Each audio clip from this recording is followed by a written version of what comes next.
아프리카의 성자라고 하면은 누구를 말합니까? 알버트 슈바이처를 말하죠. 그는 오르겐도 잘 연주했다고 합니다. 그러다가 이제 어느 지역을 여행하다가 이제 벌거벗은 그 이제 아프리카의 청년의 그 상을 보게 되었습니다. 나는 헐벗고 굶주린 저 아프리카에 가서 내 평생을 이제 헌신을 해야 되겠다, 이렇게 결심을 했어요. 그래서 이제 의과대학에 이제 들어가려고 하니까 많은 사람들이 반대를 하는 것입니다. 하지만 5년 뒤 의사가 된 그가 이제 헬레나라고 하는 여자와 사랑에 빠지게 되었습니다.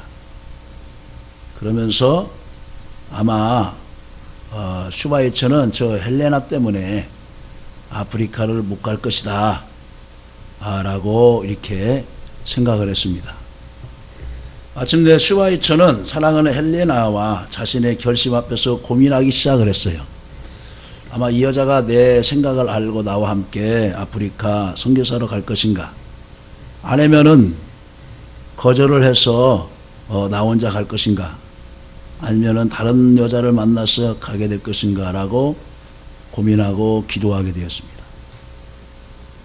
이제 마음에 다짐을 하고 이제 헬레나에게 이제 가서 말하는 것입니다.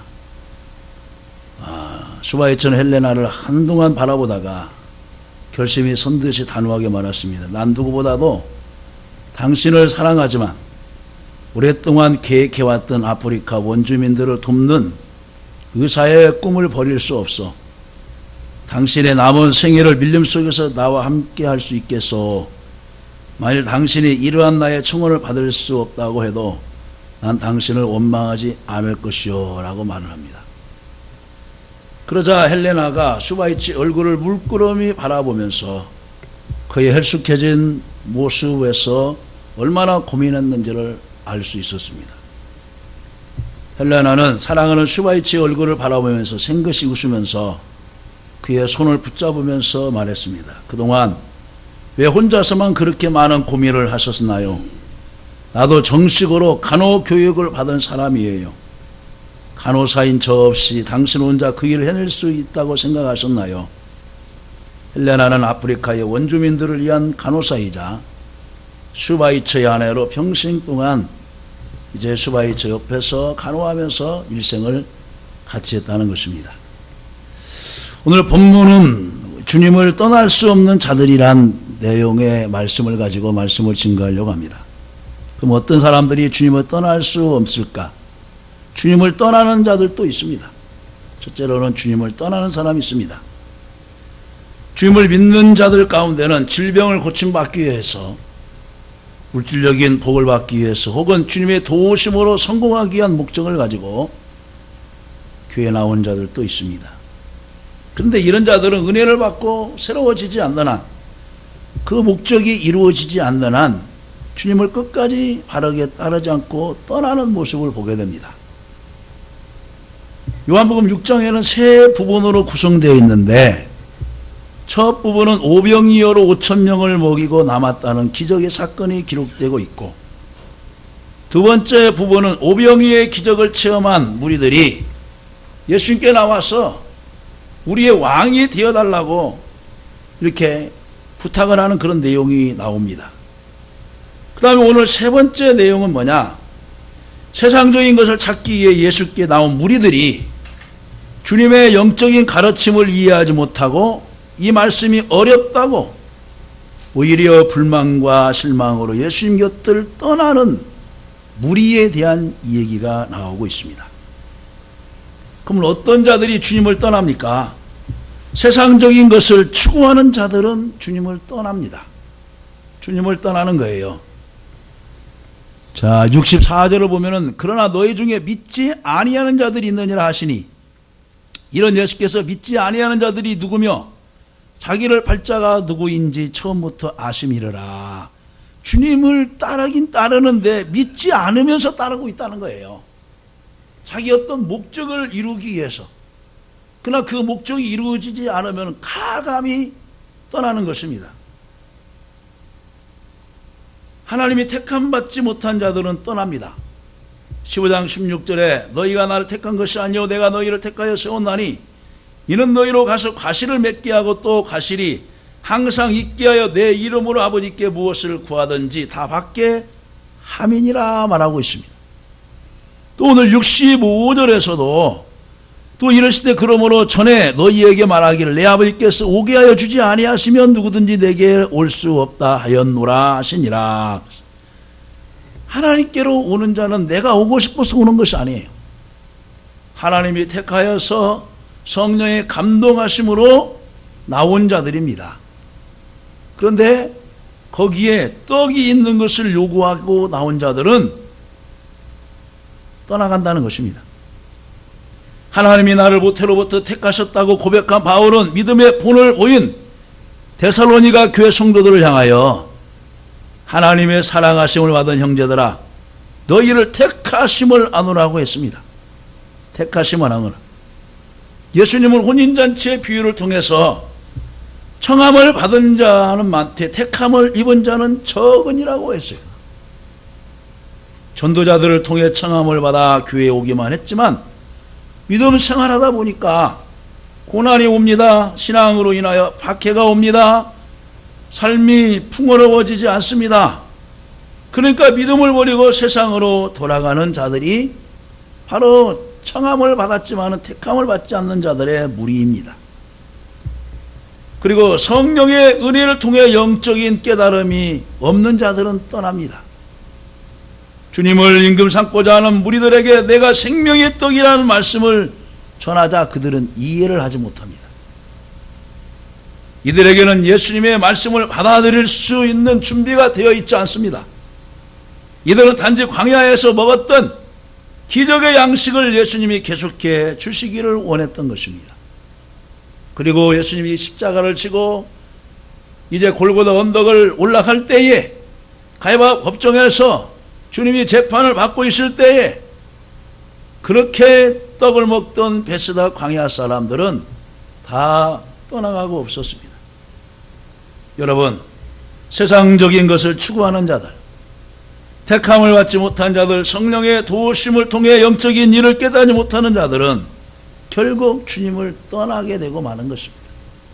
그 다음에 두 번째로는 결코 주님을 떠날 수 없는 자들이 있습니다. 주님은 많은 무리들이 주님 곁을 떠나는 것을 보시고 제자들에게 물었습니다. 오늘 67절에 예수께서 12제자에게 이르시되 너희도 가려느냐 물으셨습니다. 그들은 결코 주님을 떠날 수 없었습니다. 그럼 어떤 사람이 떠날 수 없을까요? 성령으로 거듭나 주님을 만난 자는 떠날 수 없습니다. 성령의 은혜를 받은 사람은 말씀을 듣는 귀가 열리고 깨닫는 마음이 열려지고 감동된 마음이 있기 때문에 행동으로 옮겨집니다.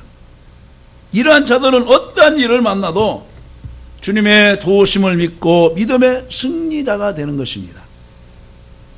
베스트셀러를 출간한 미국의 갑부 데일 카네기가 뉴욕의 한 교회에서 신앙 간증을 할 때 많은 사람들이 감동을 받았습니다. 카네기가 어린 시절의 기억을 떠올리면서 간증을 하고 있습니다. 가난한 농부의 아들로 태어나 1년의 용돈이라고는 50센트밖에 받지 않았다고 말을 합니다. 아무리 땀을 흘려 농사를 지어도 빚만 늘어가는 가정은 파산 직전이 되었고 아버지는 47세 나이에 6개월밖에 못 산다는 병의 진단을 받았습니다. 그런데 그리 어렵던 가정이 어머니의 신앙 때문에 다시 일어나게 되었습니다 라고 카네기가 고백을 합니다. 어머니는 살림을 맡아 거친 일을 하면서도 평화로다 하늘위에서 내어오네 라고 하면서 항상 감사 찬송이 끊이지 않는다는 것입니다. 그 어머니의 믿음으로 아버지가 89세까지 장수하였고 가나에 같은 훌륭한 자녀들이 배출된 것입니다. 성령의 은혜를 받고 예수님이 함께 하시는 삶은 복된 것입니다. 예수께서 함께 하시는 가정은 복된 가정입니다. 고마워라 임마누엘, 하나님이 함께하는 우리 가정. 여호수아는 그 은혜를 받았고 항상 하나님이 함께 하심을 믿었기 때문에 오직 나와 내 집은 여호와만을 섬기겠노라고 그는 담대히 말할 수 있었던 것입니다. 마가복음 8장 35절의 말씀에 보면은 주님의 사랑을 깨닫고 주님을 사랑하는 자는 떠날 수 없습니다. 누구든지 제 목숨을 구원코자 하면 잃을 것이요 누구든지 나와 복음을 위하여 제 목숨을 잃으면 구원하리라 했습니다. 제자들은 나를 따르라는 주님의 말씀을 듣고 배와 그물을 버리고 주님을 따랐지만 믿음이 약하여 주님이 막상 십자가 지기 위해서 잡혀가시는 것을 보자 제자들은 뿔뿔이 흩어지고 말았습니다. 그런 베드로가 담대히 주님의 십자가와 부활을 증거하다가 기꺼이 순교까지 했습니다. 그런데 베드로도 그 광경을 보고서 3번씩이나 부인한 적도 있습니다. 그런데 성령께서 그 마음을 감동하시고 거바디스 주여 내가 어디로 가오리까 하면서 다시금 주님 품으로 돌아와서 순교자가 된 것을 이제 볼 수가 있습니다. 그리고 주님 안에서 영생의 소망을 가진 자는 결코 주님을 떠날 수 없습니다. 오늘 본문 말씀에 보아서도 67절에 이르시되 너희도 가려느냐 그랬어요. 너희도 가려느냐. 그 믿음이 없어서 육의 양식만을 구했을 때 떠나갔던 사람들처럼 너희들도 가려느냐라고 말하는 것입니다. 이때 이 말을 들었던 베드로가 68절에서 말합니다. 시몬 베드로가 대답하되 주여 영생의 말씀이 주께 있사오니 우리가 누구에게로 가오리까? 여러분에게 이런 고백이 있기를 주님의 이름으로 간절히 축원합니다. 루시 자기 어머니 나오미에게 하나님이 함께 하심을 보고서 어머니 하나님은 나의 하나님이십니다. 어머님이 가는 곳에 내가 따라가겠습니다 하면서 자기 모압 땅을 버리고 살던 그곳을 뒤로 하고 어머니를 따라서 다시금 베들레헴으로 가지 않습니까? 그것이 바로 베드로의 고백처럼 같은 것입니다. 어머니 하나님이 나의 하나님이십니다. 어머님이 가는 곳이라면 내가 어디 있는지 가겠습니다. 영생의 말씀이 주께 있으니 내가 어디로 가오리까? 바로 예수님 자체가 영생이고 바로 말씀이잖아요. 주님이 계시는데 내가 어디로 가겠습니까? 그런 고백인 거예요. 우리 모두 성령으로 거듭난 믿음의 성도, 주님의 사랑을 깨닫고 주님을 뜨겁게 사랑해서 주님 안에서 영생의 소망을 갖기를 주님의 이름으로 간절히 축원합니다. 세 번째는 귀한 자들은 오직 주님만을 섬기고 따르는 자들입니다. 주님을 믿는다고 하는 성도들 가운데에도 불과 성령으로 거듭난 성도가 있고 거듭나지 못한 성도들이 있습니다. 참 그리스도인이 있고 형식적인 그리스도인이 있다는 것입니다.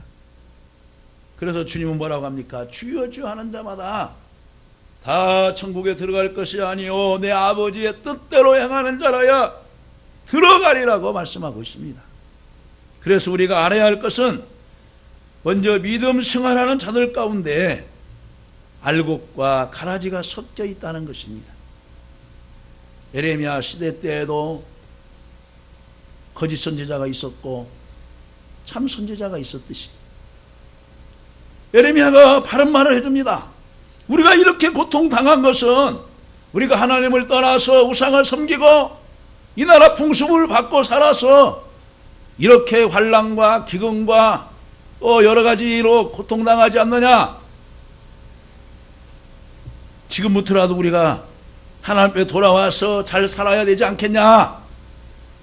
하나님께서 바벨론 나라를 들어서 이 나라를 주실 때 우리가 항복하고 가는 것이 좋은 일이다라고 말할 때 바스올이라고 하는 사람이 예레미야를 잡아다가 목에다가 그 옥고를 채웁니다. 뺨을 때리면서. 그래도 예레미야는 죽음을 각오하고 바르게 말을 합니다. 바르게. 이때 하나님이 숨겨둔 다른 사람을 통하여서 에레미야 말이 맞소. 에레미야 말이 맞소. 엘리야 시대 때 엘리야 혼자만 있는 줄 알았는데 바알에게 무릎 꿇지 않게 한 7,000명의 숨은 백성이 있게 해서 에레미야와 함께 종교개혁을 일으키는 선구자적 역할을 하지 않았습니까? 하나님과 우상을 겸하여 섬기는 자가 되지 말아야 오직 주님을 따르는 자인 것입니다. 여호수아 24장 15절에 여호수아가 이렇게 말을 하죠. 만일 여호와를 섬기는 것이 너희에게 좋지 않게 보이거든 너희 열조가 강처편에서 섬기던 신이든지 너희의 거하는 땅 아모리 사람의 신이든지 너희 섬길 자를 오늘 택하라. 그렇게 말을 합니다. 그러면서 마지막으로 다짐한 것이 나와 내 집 오직 여호와만을 섬기겠다고 여호수아가 간절히 외칩니다. 그렇습니다. 참으로 귀한 자는 오직 환경이 변할지라도 시대가 변할지라도 문화가 변할지라도 오직 주님만 따르고 나갈 줄로 믿습니다. 성경에는 십계명을 비롯해서 여러 곳에서 하나님과 우상, 하나님과 재물, 하나님과 세상을 겸하여 섬기지 말라고 말씀했습니다. 예수님께서도 말씀했어요.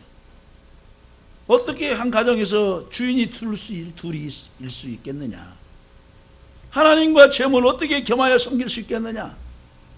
하나님과 세상을 어떻게 겸하여 섬길 수 있겠느냐? 라고 말을 합니다.